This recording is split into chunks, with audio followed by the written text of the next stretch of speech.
Hi guys, இன்றைக்கி வந்து நம்ம சென்னை போகிறோம். அதுக்கு 4:30 மணிக்கு ஏஞ்சி குளிச்சு ரெடி ஆகிட்டேன். இதான் என்னோடய அவுட்ஃபிட். நல்லா இருக்கா?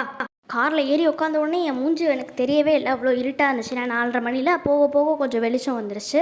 அதுக்கப்புறம் எனக்கு பசிக்க ஆரம்பிச்சிது. என்னடா அது பசிக்குதேன்னு சொல்லிட்டு டீ குடிக்கலாம் அப்படின்னு சொல்லிட்டு முடிவு பண்ணோம். ஒரு 7:26க்குலாம் டீ குடிக்க இறங்கிட்டோம். ஏன்னா ஒரு பேசிக்கலி டீ லவர். நீங்களும் டீ லவர்னால் கமெண்ட் பண்ணுங்கள். அதுக்கப்புறம் பிரேக்ஃபாஸ்ட்டுக்கு பார்த்தீங்கன்னா சங்கீதா ஹோட்டல் அப்படின்னு சொல்லிட்டு ஒரு ஹோட்டல் இருந்துச்சு. அங்கே போனோம். எப்போ பார்த்தாலும் சோறு சோறு சோறுன்னு ஓடிக்கிட்டே இருப்பேன் நான். அதே மாதிரி ஓடிக்கிட்டே போயிட்டு எனக்கு ஒரு மினி டிஃபன் ஆர்டர் பண்ணேன். அதில் வந்து தோசை, மினி இட்லி, கொஞ்சம் ஸ்வீட்டு எல்லாமே கொடுத்துருந்தாங்க. எனக்கு ரொம்ப பிடிச்சிருந்தது. அது ஒரு வடையும் கொடுத்துருந்தாங்க. செம்மையாக இருந்துச்சு அந்த வடை. பொங்கலை முழுங்கிட்டு அப்படியே வடையும் கடிச்சிட்டு அப்படியே நாங்கள் வந்து கிளம்பிட்டோம். எப்படி கேவலமாக நடந்து போச்சு, ஸ்டைலாக நடந்து போகிறோம் பார்த்தீங்களா? கொஞ்சம் கேவலமாக தான் இருக்குது, அட்ஜஸ்ட் பண்ணிக்கோங்க.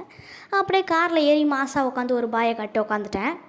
ஒரு 1:48க்கு நம்ம அருவியில் வந்து நம்ம லஞ்ச் சாப்பிட போயிட்டோம். நான் வந்து ஒரு மினி மீல்ஸ் ஆர்டர் பண்ணேன். அதில் வந்து சப்பாத்தி, தயிர் சாதம், சாம்பார் சாதம், பொட்டேட்டோ பொரியல், அப்புறம் இன்னும் ரைஸ் வந்து என்னமோ வச்சுருந்தாங்க. அது பேர் தெரியல, ஆனால் சூப்பராக இருந்தது.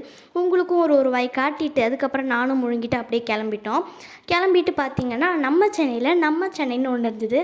அங்கே போயிட்டு அப்படியே ஃபோட்டோ வீடியோ எல்லாமே எடுத்துகிட்டு ஒரு 4:27க்கா நம்ம வந்து டீ சாப்பிட வந்துட்டு அதுக்கப்புறம் அப்படியே கோவளம் பீச்சுக்கு போயிட்டு வரலாம் அப்படின்னு சொல்லிட்டு பீச்சுக்கு போனோம். செம்மையாக இருந்தது. அங்கே நல்ல குளிர்ச்சியாக சூப்பராக இருந்தது. நான் போய் அங்கே ஆட்டம் போட்டுகிட்டே இருந்தேன். என் தம்பி நான் நினைய மாட்டேன் அப்படின்னு சொல்லி தூரமாகவே இருந்தான். அதுக்கப்புறம் சோலா ஹோம் ஸ்டேயில் போயிட்டு ரூம் எடுத்து ட்ரெஸ்ஸை மாற்றிட்டு நாங்கள் சாப்பிட போயிட்டோம். கந்தவிலாஸ் கடைக்கு போனோம். செம்மையாகவே இருந்தது அந்த கடை. அப்புறம் என் மெனு கார்டெலாம் திருப்பி பார்த்து என் வழக்கம் போல் தோசை தான் ஆர்டர் பண்ணேன்.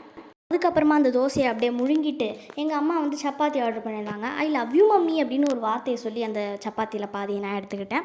அதுக்கப்புறம் பார்த்தீங்கன்னா ஃபலூடா ஆர்டர் பண்ணோம். செம்மையாக இருந்தது அந்த ஃபலூடா. ஏன்னா எனக்கு முழுசாக சாப்பிட முடியல, என் தம்பி பாதி எடுத்துக்கிட்டான்.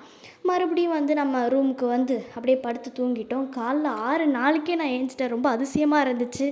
நான் எப்போவுமே 10 மணிக்கு எழுந்திரிப்பேன், என்னன்னு தெரியல, முழிப்பு வந்துருச்சு. அதுக்கப்புறம் ட்ரெஸ்ஸை நான் குளிச்சுட்டு மாற்றிட்டு மறுபடியும் அந்த கந்தவிலாஸ் கடைக்கே போயிட்டு மறுபடியும் ஒரு தோசையை ஆர்டர் பண்ணி சாப்பிட்டுட்டு அப்படியே நாங்கள் கிளம்பிட்டோம். இந்த வீடியோ உங்களுக்கு பிடிச்சிருந்தா லைக் பண்ணுங்கள், ஷேர் பண்ணுங்கள், சப்ஸ்கிரைப் பண்ணுங்கள். பாய் பாய்.